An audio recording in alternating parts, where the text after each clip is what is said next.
Brazil. The guy swims towards the unusual phenomenon, and rescuers are also rushing there. But Samuka gets to the mountain first and is astonished to see people frozen in the ice block. The guy's attention is drawn to a young, beautiful girl. Suddenly the ice begins to crumble, and the guy notices that the girl has freed herself from the icy captivity and is sinking to the bottom. Samuka dives after her and brings her to the surface. The couple is brought to the beach, where Samuka gives the girl artificial respiration, and suddenly she comes to life. She gets scared of the stranger and starts screaming. The local residents run to the cries for help. Meanwhile, the rest of the frozen are transported by helicopters to São Paulo. Samuka's friend Elmo arrives on the shore, concerned about the guy's disappearance. At this time, Samuka is explaining to the island's residents that he saved the girl, but she accuses him of harassment. Suddenly she remembers that her entire family drowned, along with the ship Albatross, off the coast of Patagonia. The local residents take the couple to their home. The girl introduces herself as Marocas, and Samuka tells them he is a professional athlete. The rest of the frozen are brought to the cryo laboratory and placed in separate oxygen chambers to gradually bring them back to life. At this time, the house owner on the island recognizes the guy. He is not only a famous athlete, but also a successful businessman and an environmental activist. Unfortunately, there is no phone in the house, and Samuka cannot contact his relatives. Meanwhile, Elmo sets off in a rented boat to inspect the nearby waters, while Samuka proves to the homeowners that the girl was indeed frozen. And Marocas has long fled and is now running along the shore, calling for her relatives. Then it starts to rain, and she walks along the road, mourning her family. But then a car catches up with her, from which a police officer gets out, and this so shocks Marocas that she faints. The appearing Samuka asks for help to take her to the hospital. Elmo's boat continues to patrol near the islands when he sees a boat with his friend and picks up the couple on board. Marocas is sent by helicopter to São Paulo. Samuka flies with her, and his friend Elmo tells his fiancée and Samuka's mother about it. Finally, Marocas falls into the hands of doctors who reassure Samuka with the news that the girl's life is safe, and the guy sits by her bed all night, admiring her beauty. Meanwhile, scientists find out that the clothing of the frozen was made by hand. Moreover, the people have no traces of vaccinations, and one of the men has scars on his back from beatings. All this indicates that the people were frozen in the century before last. At this time, Marocas opens her eyes, which Samuka, sleeping at her bed, immediately notices. He reminds her that he pulled her out of the water and asks Marocas not to move, as she was in an artificial coma, which the doctors put her in to protect her brain activity.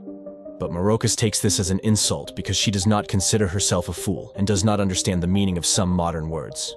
In general, she demands to meet her family. Samuka calms her down by saying that all her relatives are alive. But then Marocas notices the hospital clothes she is wearing, and again becomes anxious, demanding to return her dress and take her to her father and mother. At that moment, a black doctor enters the ward and Marocas, due to racial prejudice typical of the time, asks him to find her father. But then a woman walks in, a psychiatrist, and manages to calm the woman a little.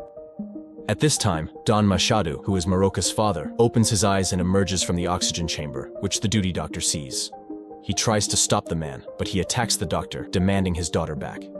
Meanwhile, a cryo-freeze specialist examines the girl and lets Marocas listen to her heart. But even more surprising is the fact that the doctor is a woman scientist.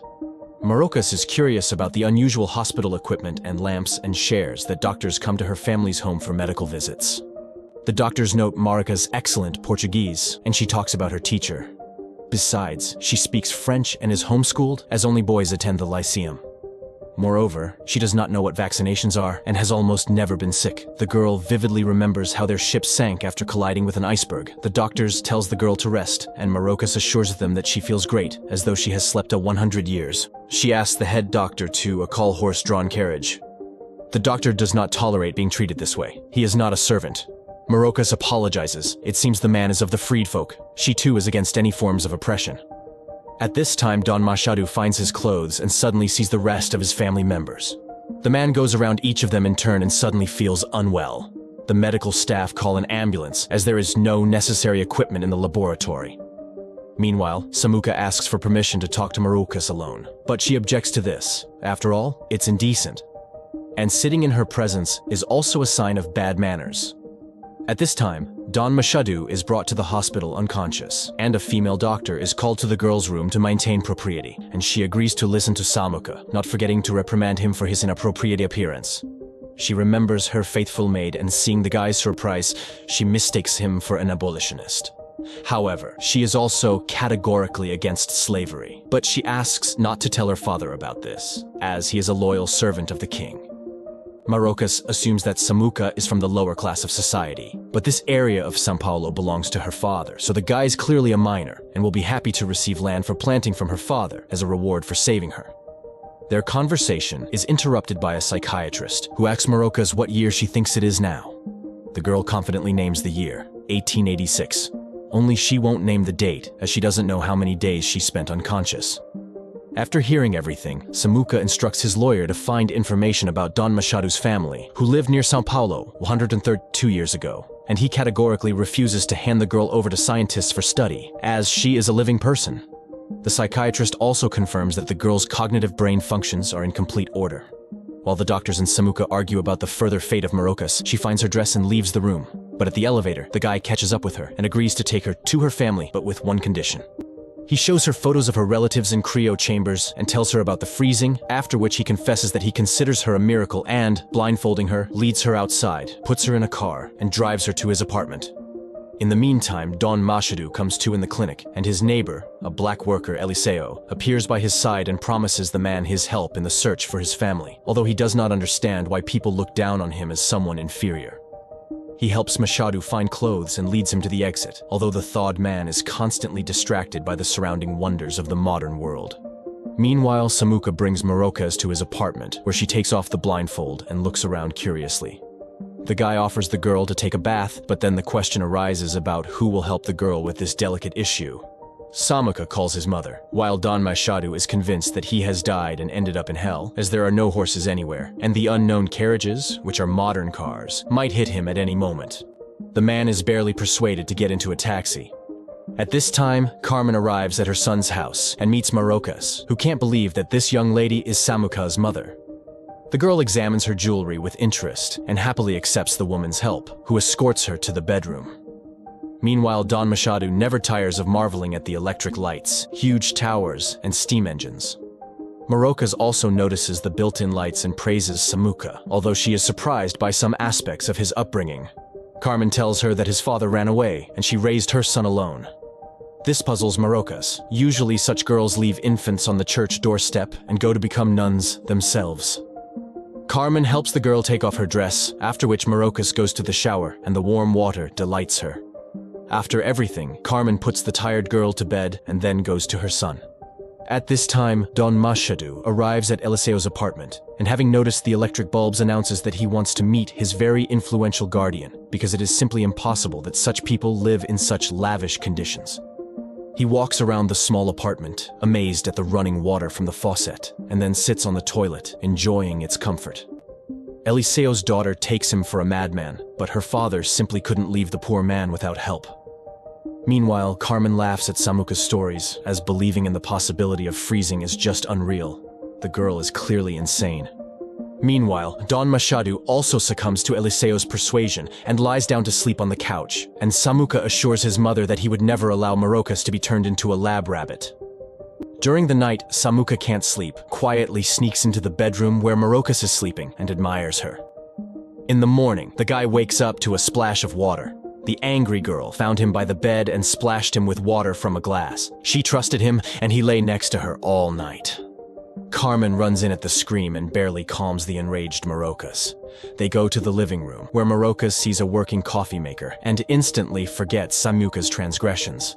Carmen admits she couldn't fully master it because she doesn't know English and couldn't read the instructions. Marocas asks to see them and immediately translates everything into Portuguese. The girl confesses that she knows several languages, and Carmen wonders where she came from. This question is echoed by Samuca's arriving fiancée, Betty, who doesn't like the girl's closeness to her fiancé. Marocas tries to explain that she didn't stay alone with Samuca, but Betty is very aggressive. Marocas asks not to insult her as Samuca enters the room. He also asks his fiancée not to make a scene for no reason, and agrees to take Marocas to her parents. But first, he wants to show her something. With these words, Samuca opens the windows, and the astonished Marocas sees a modern metropolis from a high viewpoint, and can't believe that this is São Paulo. And then, Samuca declares the current year to be 2023. Upset, Marocas quickly calculates that she has been frozen for over 100 years. Betty can no longer bear it, returns Samuka's engagement ring, and leaves. To distract the girl, Samuka turns on the television, and Marokas is literally stunned by the miracle she sees. Meanwhile, Don Machado and Eliseo go outside to search for his family. Back in Samuka's apartment, Marokas can't stop marveling at the wonders of modern technology. Amazed by the presence of electricity in homes, she then realizes that all her acquaintances have long since died. But the news that Brazil is now a republic and slavery has been abolished once again thrills her. However, right opposite Samuka's apartment window, a helicopter with journalists hovers, having finally found the frozen girl. They have to close the blinds, after which Marokas remembers her family again. At the same time, Don Machado also sees the helicopter, which thrills him. Samuka then puts Marokas in a car, now without a blindfold, and the girl is amazed by everything she sees. The asphalt, the flashing traffic light, and the advertising screens. Marokas is brought to the cryolaboratory, and she finally sees her relatives and close ones. She calls everyone by name, but then she discovers her father is not there. Meanwhile, he is infuriated that some machines don't give way to people and is keenly interested in how a motorcycle works. Later, Eliseo shows the man a newspaper with the publication date. This becomes a real shock for Machado. He rushes out onto the street, asking passers-by for the date and their location, but everyone says the same thing. In the end, Machado is convinced of the truth of what happened, but his behavior arouses the suspicion of a police officer. Hearing that he is suspected of being drunk, Machado lunges at the officer with his fists. Marokas insists on searching for her father, and she and Samuka drive through the city streets. The traffic jams leave her puzzled and terrified. At the same time, the officer pulls out a gun, announcing Machado's arrest, which causes outrage among the bystanders. Just then,